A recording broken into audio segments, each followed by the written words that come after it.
আসসালামু আলাইকুম। সংবাদে আপনাদের সবাইকে স্বাগত জানাচ্ছি। আমি ফিরোজ তোহা। শুরুতেই আরবে কেবলস সংবাদ শিরোনাম।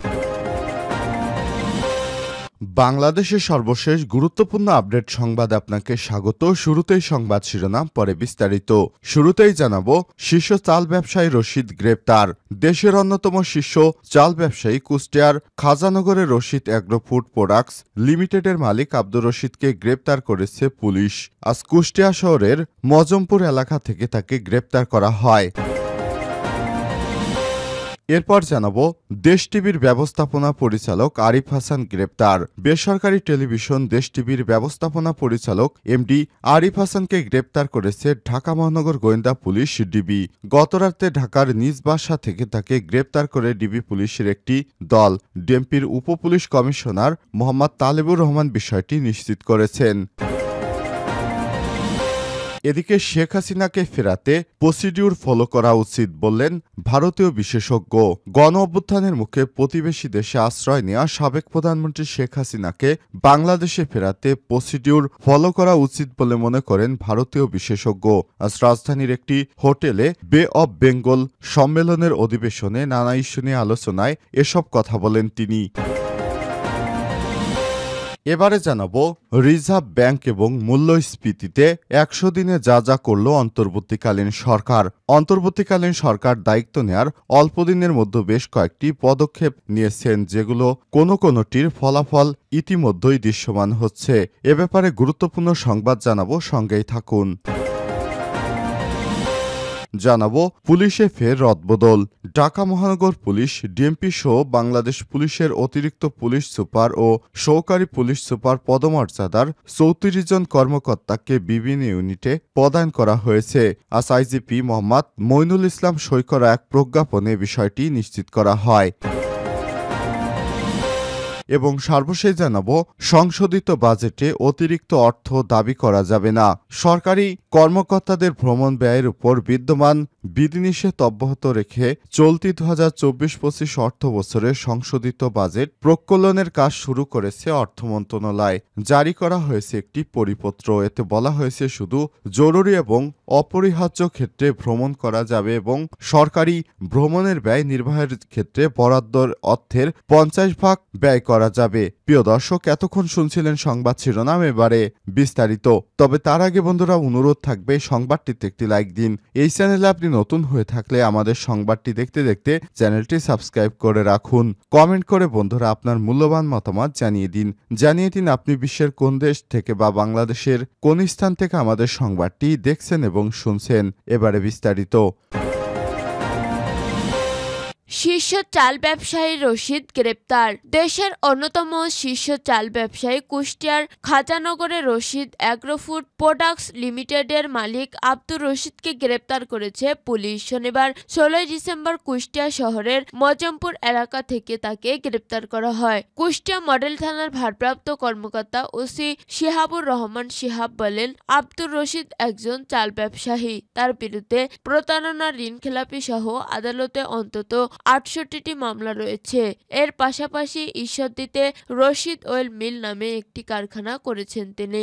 ওসি বলেন, আব্দুর রশিদের মিল থেকে ফিড মিলের কাঁচামাল কেনার জন্য চেকের মাধ্যমে ১,৬৪,০০,০০০ অগ্রিম টাকা দেন রাজশাহীর পুটিয়া এলাকার ইনাম ফিড মিলের মালিক আতিকুর রহমান। কিন্তু টাকা নেয়ার ১.৫ বছর অতিবাহিত হলেও কাঁচামাল দেয়নি, এমনকি টাকাও দেননি রশিদ। পরে এক প্রকার বাধ্য হয়ে আতিকুর রহমান ২০২৩ সালের ১৩ August Rajshahi chief judicial magistrate আদালতে আব্দুর রশিদ ও তার প্রতিষ্ঠানের ব্যবস্থাপক মেহেদী হাসানকে আসামি করে মামলা দায়ের করেন। ওই মামলায় আদালত তার বিরুদ্ধে সমন জারি করলেও হাজিরা না দেওয়ায় আদালত তার বিরুদ্ধে গ্রেপ্তারি পরোয়ানা জারি করেন। আর ওই মামলায় রশিদকে গ্রেপ্তার করা হয়। শিহাবুর রহমান শিহাব আরও বলেন, রশিদ ও তার পরিবারের সদস্যদের বিরুদ্ধে ঋণখেলাপি সহ আদালতে অন্তত ৬৮টি মামলা রয়েছে রয়েছে তার।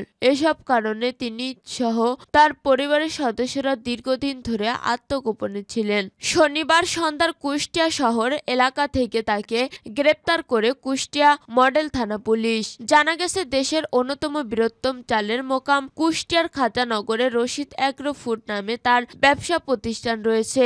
ওই প্রতিষ্ঠানের কারণে প্রথমে তিনি কুষ্টিয়া জেলা চাল কল মালিক সমিতির সভাপতি নির্বাচিত হন। মূলত তখন থেকে দেশের চাল ব্যবসায়ের পূর্ণ নিয়ন্ত্রণ চলে যায় তার হাতে। হয়ে ওঠেন চাল সিন্ডিকেটের হোতা। ইচ্ছামতো চালের দাম বাড়িয়ে চালের বাজার অস্থির করে তুলতেন। এসব কারণে তৎকালীন সরকারের শীর্ষ মহল চাল সিন্ডিকেটের হোতা হিসেবে দায়ী করে আসছিলেন। তবে বিভিন্ন ব্যাংক থেকে শত শত কোটি টাকা ঋণ নেয় তিনি খেলাপি হন। দেউলিয়া হয়ে পড়েন ব্যবসায়। ঋণ খেলাপের পাশাপাশি দেশের বিভিন্ন জেলার ধান ব্যবসায়ীদের কাছ থেকে কয়েকশো কোটি টাকা ঋণী হন, যার কারণে সম্প্রতি তিনি পরিবার সহ আত্মগোপনে চলে গেছেন। দেশ টিভির ব্যবস্থাপনা পরিচালক আরিফ হাসান গ্রেপ্তার। বেসরকারি টেলিভিশন দেশ টিভির ব্যবস্থাপনা পরিচালক এমডি আরিফ হাসানকে গ্রেপ্তার করেছে ঢাকা মহানগর গোয়েন্দা পুলিশ টিভি। শনিবার 16 নভেম্বর রাতে ঢাকার নিজ বাসা থেকে তাকে গ্রেপ্তার করে টিভি পুলিশের একটি দল। ডিএমপির উপকমিশনার media and public relations Muhammad Talebur Rahman বিষয়টি নিশ্চিত করেছেন। জানা গেছে, আরিফ হাসানকে মিন্টো রোডের টিভি কার্যালয়ে নেওয়া হয়েছে।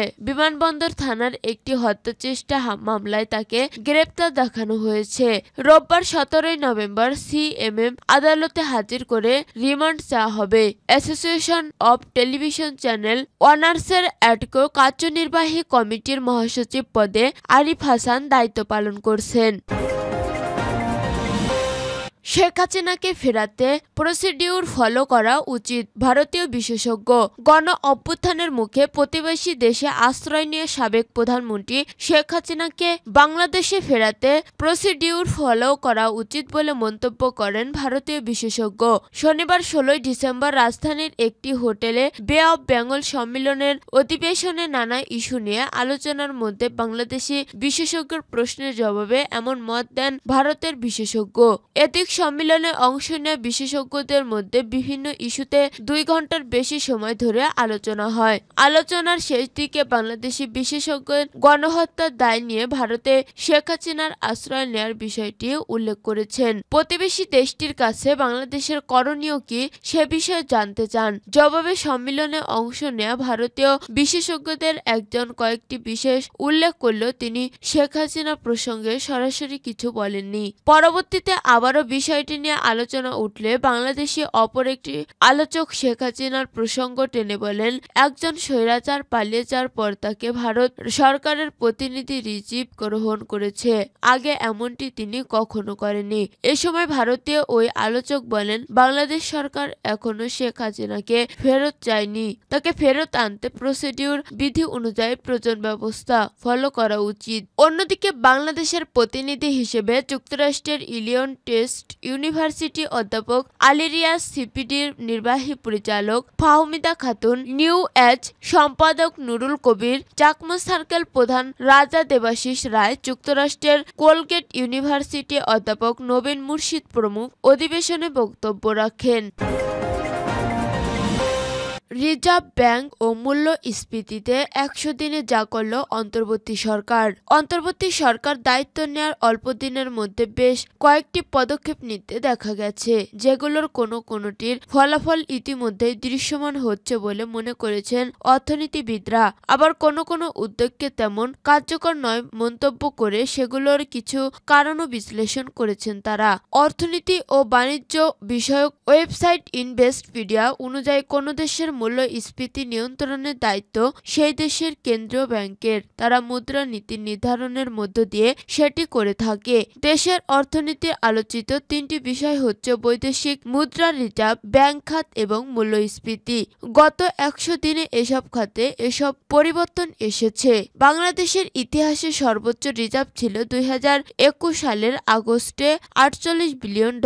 কোভিড মহামারী পরবর্তী সময়ের আমদানি ব্যয় ব্যাপকভাবে বেড়ে গেলে রিজার্ভ কমতে শুরু করে। এর সঙ্গে নানান উপায়ে অর্থ পাচারকেও বৈদেশিক মুদ্রার মজুত হ্রাসের কারণ বলে মনে করেন অর্থনীতিবিদরা। রিজার্ভ ক্রমশ নিম্নমুখী হতে থাকলে পরিস্থিতি সংকটময় হয়ে ওঠার আশঙ্কা তৈরি হয়েছে। 2023 সালে বাংলাদেশ ব্যাংকের দেয়া তথ্য থেকে দেখা গেছে প্রায় প্রতি মাসে রিজার্ভের পরিমাণ আগের মাসের তুলনায় কমছে। দেশটির রিজার্ভের অন্যতম প্রধান উৎস রেমিটেন্স। ওই বছরের সেপ্টেম্বরে বাংলাদেশের প্রবাসী আয় ছিল $133 কোটি।